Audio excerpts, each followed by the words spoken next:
있습니다. 오늘 시간 우리에게 주신 하나님의 말씀입니다. 하나님의 말씀은 신약과 구약 두 군데의 말씀을 살펴보도록 하겠습니다. 먼저 시편 50편 5절의 말씀입니다. 구약 838면쯤에 있습니다. 시편 50편 5절 말씀 우리 한 목소리로 같이 합독하도록 하시겠습니다.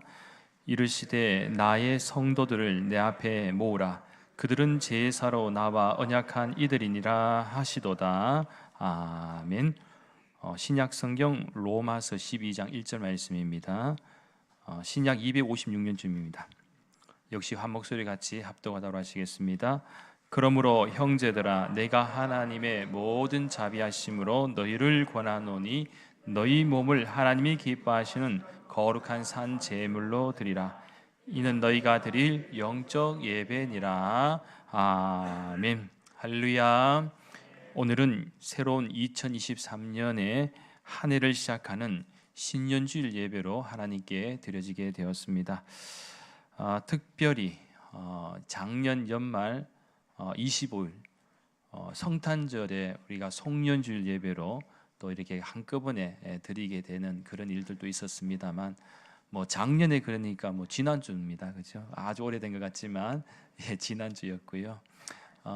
그 다음에 송구영신 예배도 사실 드리고 나면 오늘 이제 공휴일이라서 여러분 좀 집에서 좀 푹 쉬셔야 되는데 주일이 또 되어서 공교롭게도 이런 일이 잘 흔하지는 않았습니다만 사실 어제 송구영신 예배를 참석하신 분들은 오늘 좀 많이 또 피곤하고 또 졸릴 수도 있을 것 같습니다만은 그래도 힘을 내어서 또 이게 주의 전에 나오신 여러분을 주님의 이름으로 환영하고 축복합니다. 사실 저도 어제 송구영신 예배를 마치고 좀 이렇게 잠깐 할 것들 정리하고 이제 집에 갔는데 사실 잔다고 잤는데 그럴 때가 있지 않습니까? 이게 자는 건지 안 자는 건지 그런 일이 있지 않습니까? 그래서 저도 이게 비몽사몽이고 이게 하여튼 뭔가 잤는 것 같은데 하여튼 느낌이 안 잔 것 같기도 하고 막 그렇게 헷갈리더라고요. 그럴 때마다 아내가 한 번씩 명답을 주더라고요. 당신 살짝 코 골면서 자더라. 살짝 코 골고 자면은 자는 겁니다. 그죠? 안 잔 건 아닌 것 같습니다. 자, 오늘 이 시간에는 복음의 사람 예배자로 살게 하소서라는 제목으로 잠시 하나님의 말씀을 나누도록 하겠습니다. 원래 저희 교회 주제는 제107회기 총회에서 결정된 주제입니다. 복음의 사람 예배자로 살게 하소서라는 이 주제로 구약성경 시편 50편 5절의 말씀과 또 신약성경 로마서 12장 1절의 말씀을 이제 총회에서 정했습니다. 아마 이 주제에는 그리스도인의 중요한 기본과 또 본분이 무엇인지를 돌아보고 또 복음을 실천하며 살아가야 하겠다라는 이 하나님 앞에서 이 코람데오의 정신의 어떤 신앙적 결단과 의지를 잘 담아내려는 이 총회의 방향성과 또 교회 정체성의 표현이었다라고 볼 수가 있습니다. 사실 무엇보다 지난 3년여의 시간 동안 우리는 전혀 생각지도 못했던 이 코로나19로 인해서 또 많은 혼란과 고통의 시간, 또 어려움의 시간을 겪었지 않았습니까? 그러다 보니 우리에게 좀 잃어버린 것들이 좀 있지 않았습니까? 경제적으로나 또 환경적인 그런 상황뿐만 아니라 또 신앙적인 영역에서도 또 예배와 이 복음의 열정과 사명감이 생각보다 많이 위축되었던 그런 어려움의 시간들이었습니다. 그래서 다시 복음의 사람으로 잘 회복하고 특별히 이를 위해서는 무엇보다도 참된 예배자의 삶을 우리가 또 회복해야 잘 감당할 수 있다는 사실에 주목해야 할 줄 믿습니다. 왜냐하면 우리가 그 어떤 일을 할 때에도 또한 하나님께서 우리들에게 사명감을 주실 때에도 모든 것이 결국에는 이 하나님과 성도의 관계는 바로 예배로 서로 이어지기 때문에 그렇습니다. 그러니까 항상 우리의 출발점이 어디에서 시작됩니까? 그래도 하나님을 만나는 이 예배 자리에서 우리가 시작된다라는 것이죠. 그래서 하나님을 기쁘시게 하고 영광 돌리는 가장 중요한 방법은 형식적인 예배를 벗어나 바로 우리의 몸과 마음과 뜻을 이 하나님께 온전히 드리는 이 예배의 진정성에 있다라는 것입니다.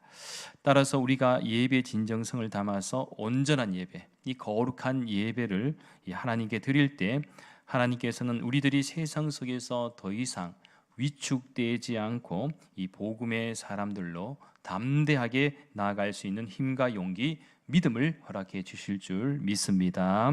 그래서 오늘 이 시간에는 복음의 사람, 참된 예배자의 삶을 살기 위해서 우리 교회가 또 어떻게 나아가야 할지를 크게 세 가지 관점에서 간략히 말씀을 좀 나누도록 하겠습니다. 첫째는 이 복음을 전하는 교회가 되어야 합니다. 먼저 복음의 사람이란 그동안 총의 주제에서 이어져 왔던 그리스도인이라는 말의 다른 표현으로서 예수 그리스도의 복음을 힘써 전하고 또 실천하면서 살아가야 하는 그리스도인의 정체성을 다루고 있습니다. 사실 이 그리스도인이라는 것은 여러분이 잘 아시는 바와 같이 신약 성경 사도행전에서 이 안디옥 교회에서의 어떤 복음의 사역이 시작되었을 때 그리스도인이라고 이렇게 일컬어졌지 않습니까? 즉 그리스도인은 누구냐?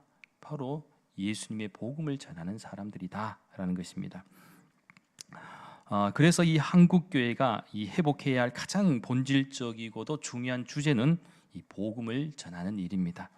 그렇기에 복음의 사람은 예수님이 십자가에서 죽으심으로 구원을 받고 예수님을 땅 끝까지 전하도록 이 부름받은 그리스도인을 의미하는데, 사실 우리는 이미 모두 다 이 복음 때문에 하나님의 자녀가 되었고 또 나아가 하나님을 예배하는 특권과 축복을 누리는 사람들이 되었습니다.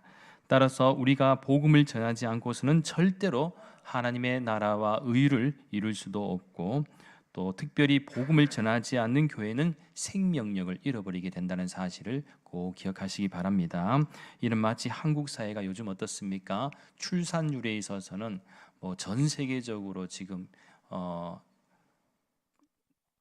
나쁘게 말하면 꼴찌고 좋게 말하면 1등입니다. 그죠? 같은 표현이지만 1등과 꼴찌가 하여튼 동시다발적으로 우리가 이렇게 하고 있는데, 사실 출산율 때문에 걱정하지 않습니까? 그런데도 여러 가지 경제적, 환경적 상황으로 인해서 잉태하지 않으면 더 이상 성장은 멈추게 될 수밖에 없다라는 것입니다.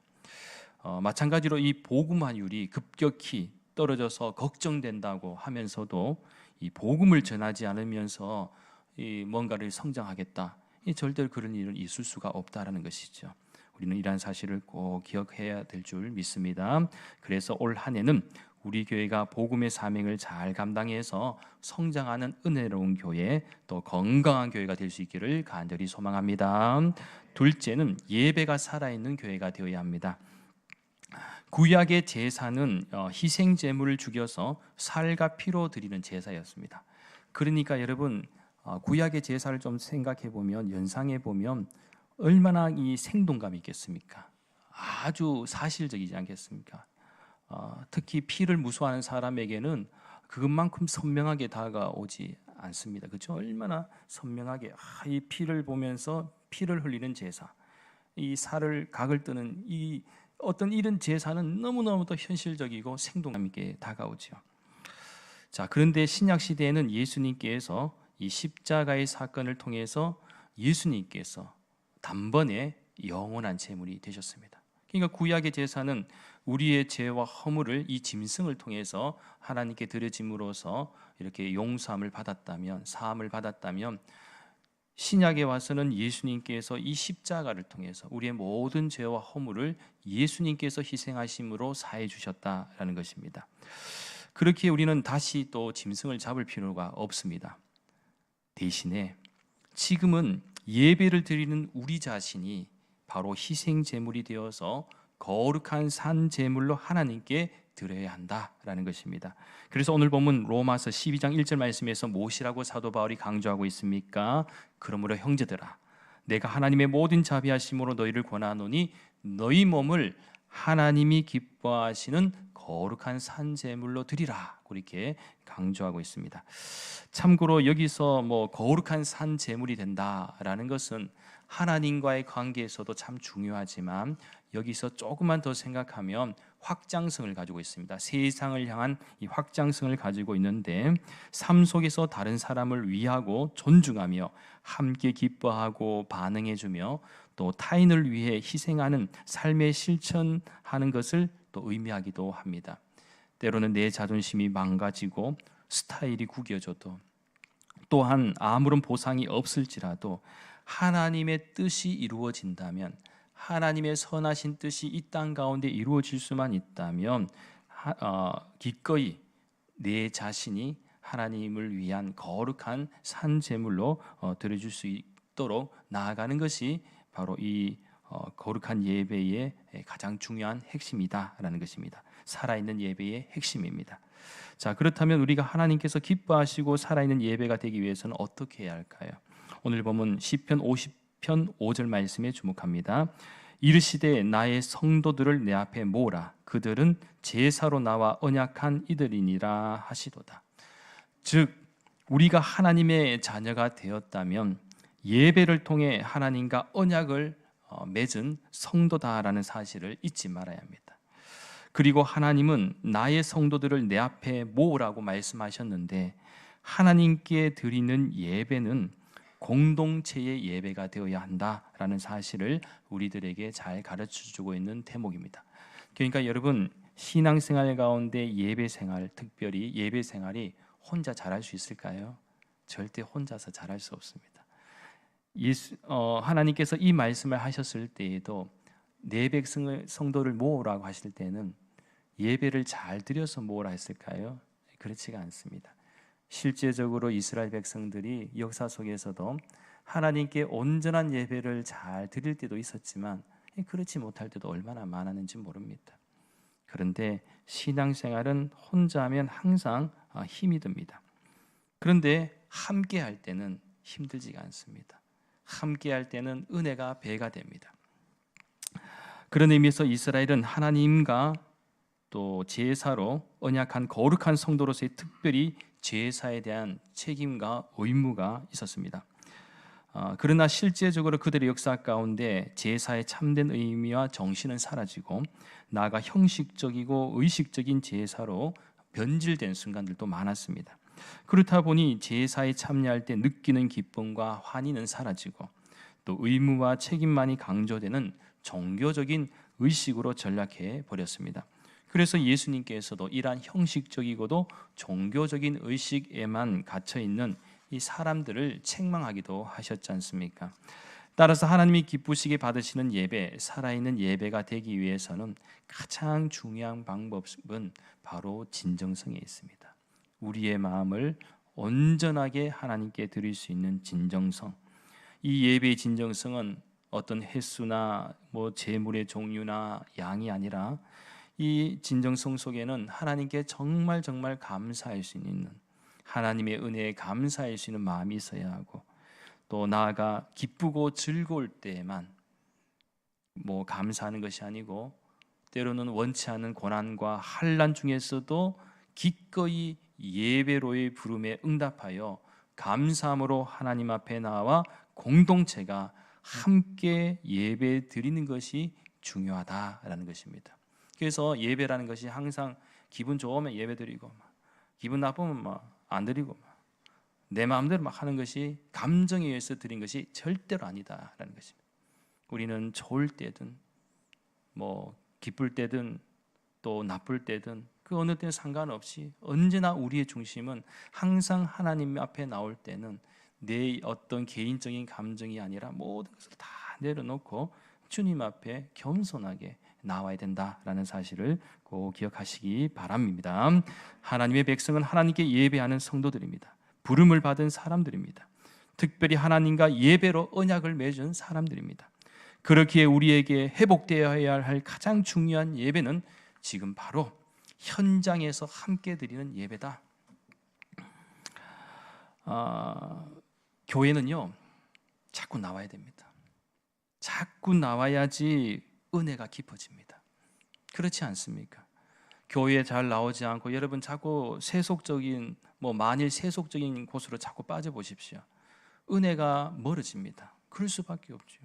세속적인 삶이 더 기쁘고 즐거우면요 절대로 하나님의 은혜를 우리가 받을 수가 없다는 것입니다.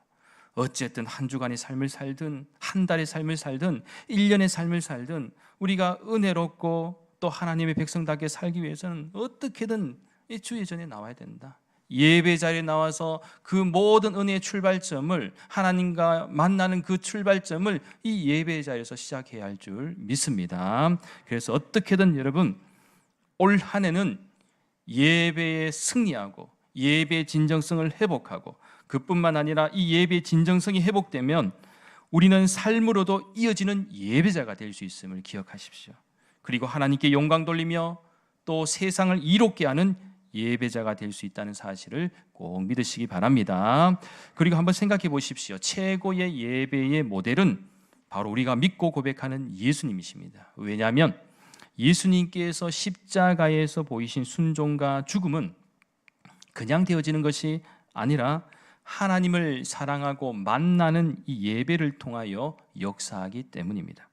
그래서 예배가 절대로 단순하지 않는 것이 우리를 실천하고 행동하는 그리스도인이 될 수 있도록 역사하기 때문입니다. 그래서 오늘 본문에서는 읽지는 않았지만 신약 성경 로마서 12장 2절 말씀에서 무엇이라고 말씀하고 있습니까? 너희는 이 세대를 본받지 말라.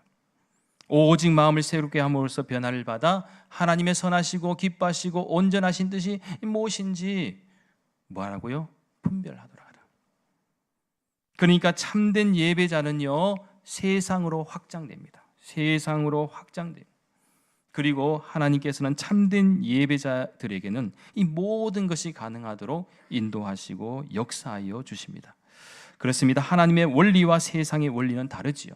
우리 믿는 성도들은 예배를 통해서 하나님을 만나고 하나님의 말씀을 듣고 고민하고 기도하던 문제에 대해서 하나님의 응답을 들은 다음에는 하나님의 파송을 받아 복음을 들고 세상으로 나아가야 할 줄 믿습니다.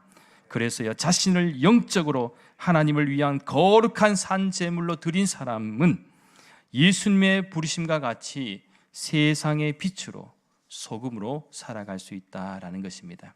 바라오기는 어떤 환경과 상황 속에서든지 우리 대구 난강교회 모든 믿음의 가정들은 하나님께서 기뻐하시는 참된 예배자가 되어 올 한 해는 그 어떤 경우에도 예배에 승리하며 예배의 진정성이 회복됨으로써 살아있는 예배가 되어 날마다 하나님께 귀하게 쓰임받는 복된 인생들이 될 수 있기를 간절히 소망합니다.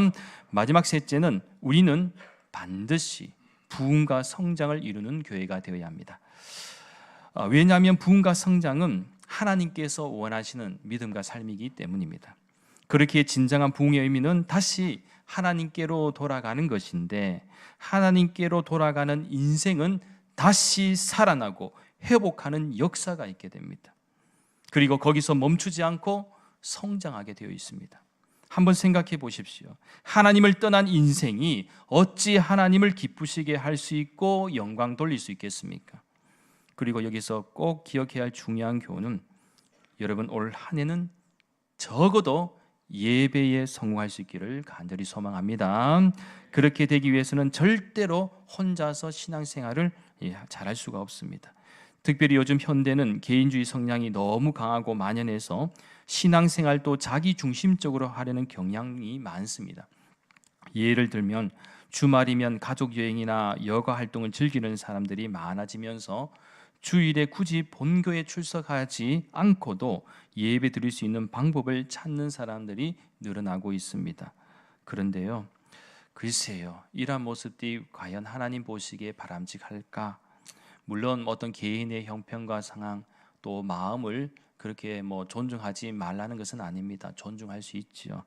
그런데 예전에 한 자연 다큐 채널에서 이 아프리카 세렝게티 초원의 양육 강식의 생생한 현장을 본 적이 있는데요. 그것을 방송해 준 적이 있습니다. 그때 사자들이 먹잇감을 사냥하는 그런 장면이었습니다. 그 대상이 무엇이었는가 하면, 여러분 누라는 짐승을 알 겁니다. 초식 동물인데 이 누가 덩치가 작지 않습니다. 체격이 굉장히 크지요. 이 누란 동물이 또 체격이 큰 만큼 위력이 어디에 있느냐 하면 이 동물의 특징은 크게는 막 수만 마리가 때로 몰려 대이동을 할 때가 있습니다. 그래서 누가 대이동할 때는 아무도 막을 수가 없습니다. 누가 갈 때는요, 사자든 아무리 강력한 먹는 초식 말고 육식, 그렇지, 강력한 육식, 이 동물이 아무도 힘이 세지만 초식 동물을 못 건드리는 그 순간이 수만 마리가 이동할 때.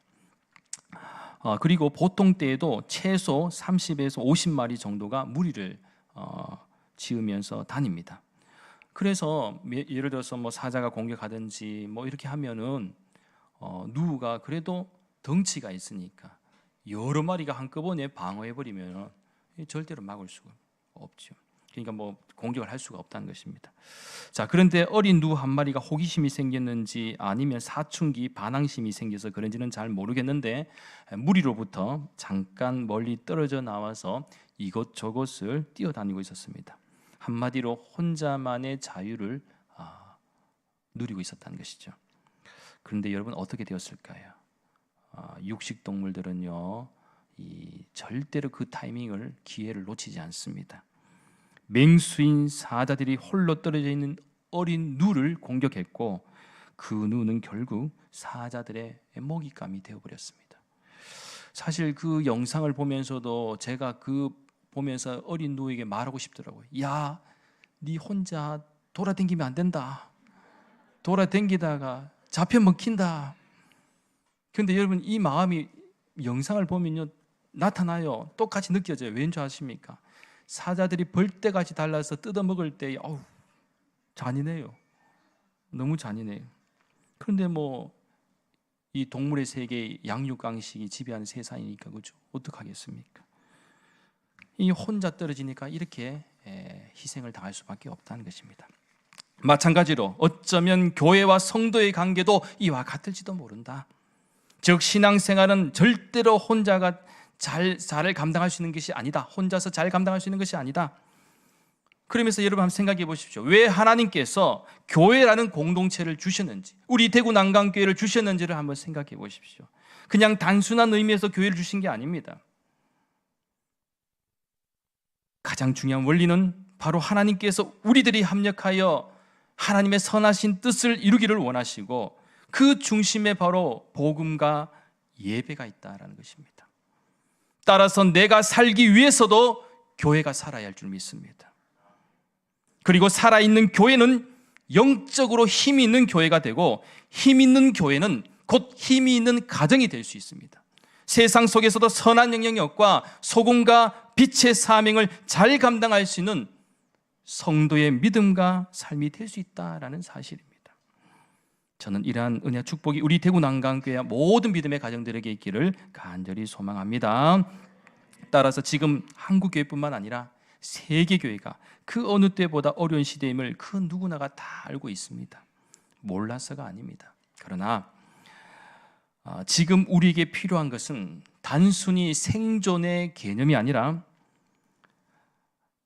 부흥과 성장의 개념이 더 중요합니다. 왜냐하면 부흥과 성장의 출발점은 우리 인간이 아니기 때문입니다. 또한 부흥과 성장은 우리의 힘과 능력으로 되는 것도 아니기 때문입니다. 오직 부흥과 성장은 하나님의 능력으로, 하나님의 은혜로 되는 것임을 꼭 믿으시기 바랍니다. 그래서 하나님의 능력과 은혜를 힘입어 우리가 부흥성장하려면 다시 기도의 불로 생명력이 살아있는 그런 교회가 되어야 하고, 하나님의 사랑을 넘어서 이웃을 사랑하는 마음이 곧 복음 전도의 사명으로 나타나야 할 줄 믿습니다.